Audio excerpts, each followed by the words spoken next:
If you needed any more confirmation that Marvel TV was not canon to the proper MCU, well, WandaVision did provide another, pretty significant piece of evidence. Yeah, that's the best way to explain that. Let's talk about how Marvel TV has been made pretty irrelevant to the overall feel of the MCU and the entire continuity, and they're just gonna pick and choose what they keep and don't.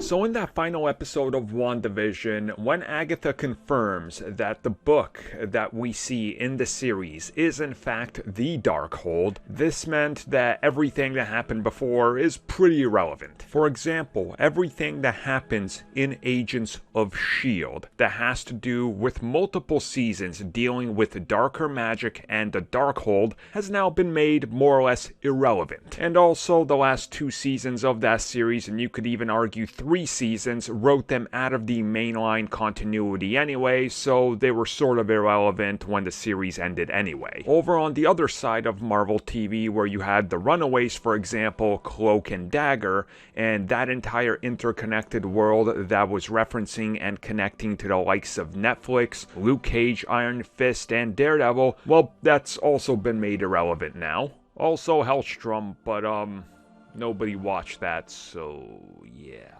Now, quite clearly, the significance here is the fact that Wanda has the Darkhold, which is one of the missing books from Doctor Strange. And the ending scene of WandaVision, with her studying the Darkhold and tapping into all of its dark magic potential, is quite clearly going to send a blip on the radar of Doctor Strange for him to show up and, 1, retrieve the book, but 2, also question what the hell she's doing and why she's cracked open this forbidden door to the multiverse. Which then technically could work to make all the Marvel TV stuff canon by explaining that a different version of the Darkhold exists in every single reality. And that could effectively be the only way that they deal with this, but at the same time, I honestly don't think they're ever going to touch upon this. If you watched Agents of S.H.I.E.L.D., if you watched Daredevil, those characters exist outside of this continuity, and if they ever want to pull any of them in, like Charlie Cox for example, and just use him as Daredevil, they can. They don't necessarily have to reference everything that happens,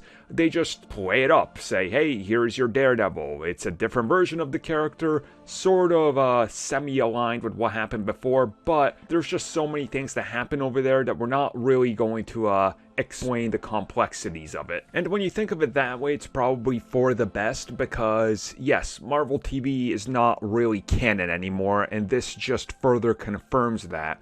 But at the same time, this opens them up to a whole other world of possibilities by tapping into the Darkhold to be able to expand into a multiverse with it. And also, the last time we saw the Darkhold, it was in the possession of, well, not who has it in this, not Agatha.